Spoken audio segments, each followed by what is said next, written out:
त्याच्या आज्ञेचं पालन तुम्ही करावं. आम्ही ख्रिस्ताचे आहोत हे लोक केव्हा ओळखतील? पण ख्रिस्ताचे अनुयायी ख्रिस्तावर प्रेम करणार आहेत. ख्रिस्ताची शिकवण अशी आहे की शत्रूवर प्रेम करा.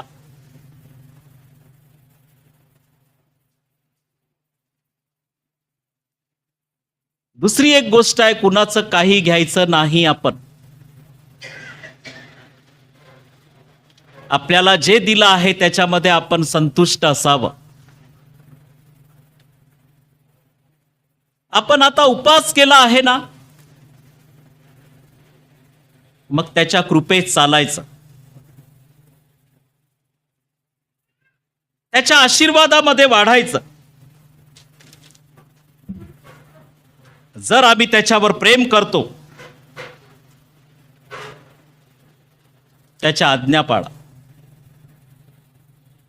येशूचं स्वर्गारोहण होत असताना, येशू आता स्वर्गात चालला.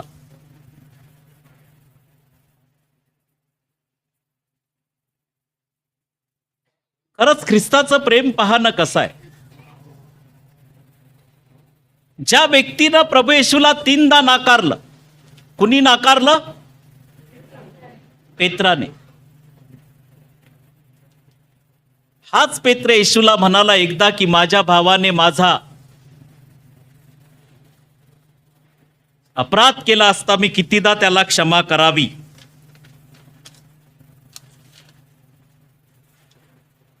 लूक याचा 17वा अध्याय वचन 1 ते 4 याच्यामध्ये बहुतेक हा रेफरन्स आहे की माझ्या भावाने माझा अपराध केला असता मी कितीदा त्याला क्षमा करावी. 7 वेळेस काय? येशू म्हणाला 7च्या 70 वेळेस. किती वेळेस? आमेन. हाच पेत्र म्हणाला की प्रभू आम्ही तुझ्या मागे सर्व काही सोडून आलो. प्रभू म्हणाला पेत्रा, ज्यांनी ज्यांनी माझ्या नावाकरिता आणि सुवार्ता कार्याकरिता आपापली घरे, आपली दारे, आपले आईबाप सोडले आहेत,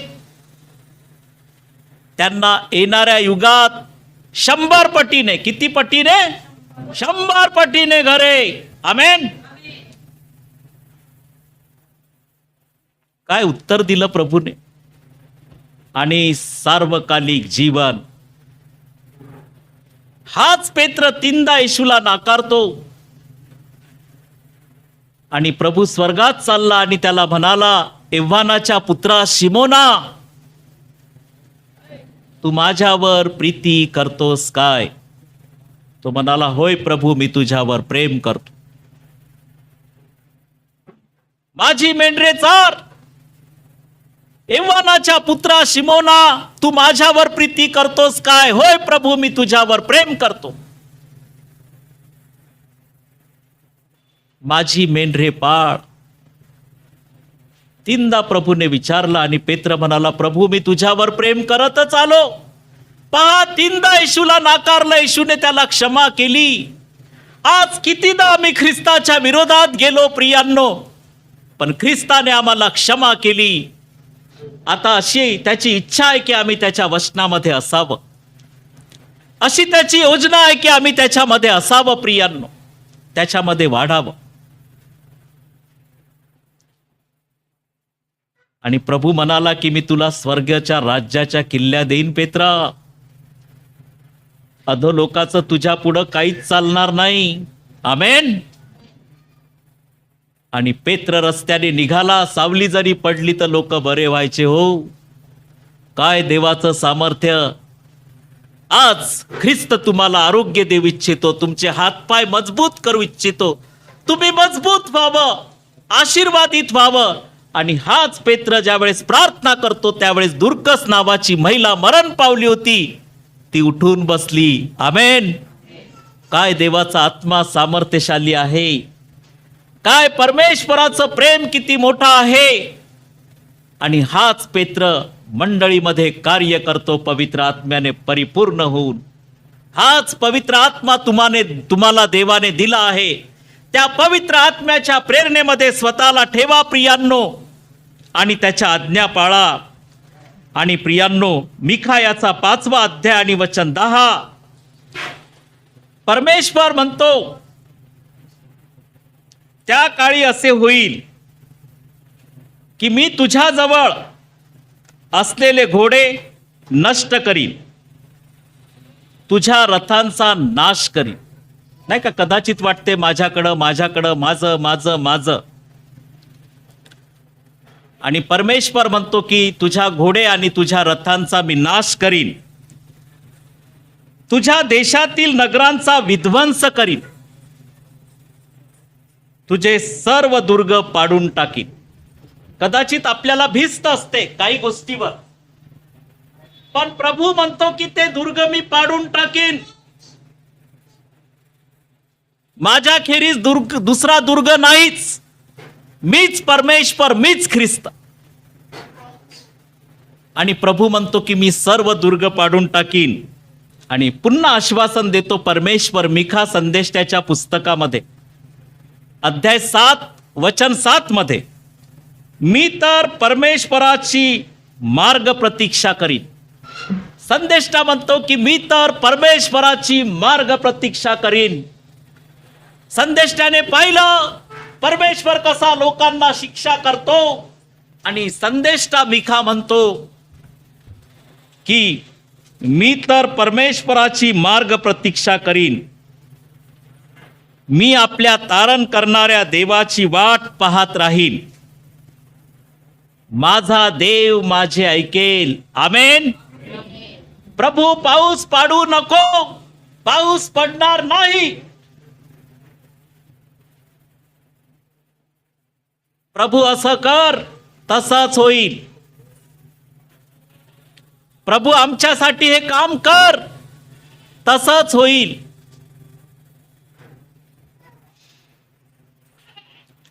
परमेश्वर माझा तंटा लढून 9वं वचन घेऊया. माझा हक्क संपादन करील, तोवर मी त्याचा राग सहन करीन, कारण मी त्याच्या विरुद्ध पाप केला आहे. आमेन. त्याच्या विरुद्ध पाप केला आहे तर त्याचा राग तुम्हाला सहन करावा लागेल, शांत बसावा लागेल.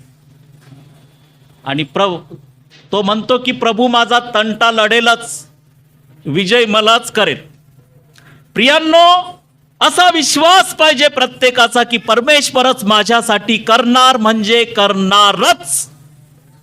परमेश्वराची परीक्षा पाहायची नाही. त्याच्यानंतर पुढे जाऊया आपण. त्याच्या विरुद्ध पाप केले आहे, मला तो प्रकाशात नेईल, मी त्याचे न्यायीपण पाहीन. मी त्याचे काय पाहीन? न्यायीपण. परमेश्वर न्याय करणारा देव आहे. तुमचं वाईट झालं असेल, प्रभू चांगलं करेल. तुमचा देव परमेश्वर तुम्हाला प्रत्येक दास्यातून सोडवील. आणि मग सगळे वचन सोडू. 11वं वचन घेऊया. मिखा संदेश त्याचा ग्रंथ याचा 7वा अध्याय वचन 11, तुझे तट बांधण्याचा समय आला आहे. आमेन. तुला बांधण्याचा समय आला आहे. बांधण्याचा म्हणजे तुला मोठं करण्याचा. तुझे तट बांधण्याचा समय आला आहे. परमेश्वर म्हणतो तुम्हा प्रत्येकाला अडचणी सहन केल्या, दुःख सहन केलं, व्याधी सहन केल्या, तुमच्या शत्रूंनी तुम्हाला त्रास दिला, आपलं असतानाही आपलं म्हणता आलं नाही, सगळे आले, त्रास देऊन गेले, आणि आज देवाचं वचन तुमच्याशी बोलते. प्रभू त्रासातून नेतो, कष्टातून नेतो, आणि आपली वाणी ऐकवतो, शक्ती देतो. आज हे वचन तुमच्याशी बोलतंय. तुझे तट बांधण्याचा समय आला आहे.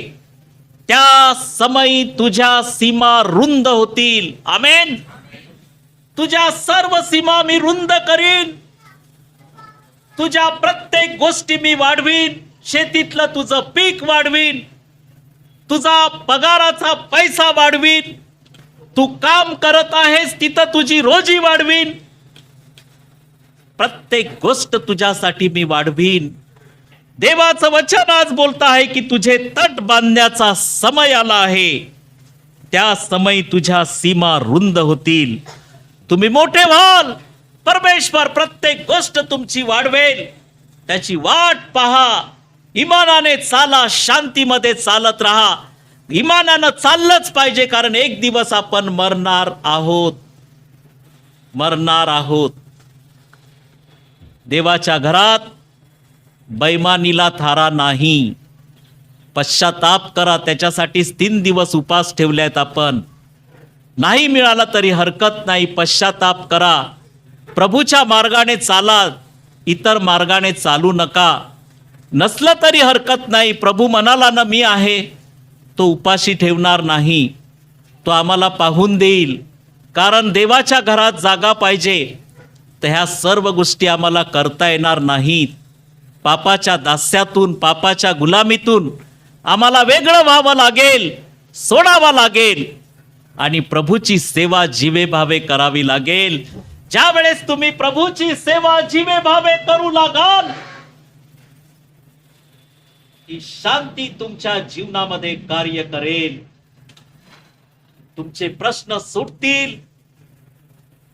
अनुग्रह कृपेची वृष्टी तुमच्या जीवनात देवबाप देईल.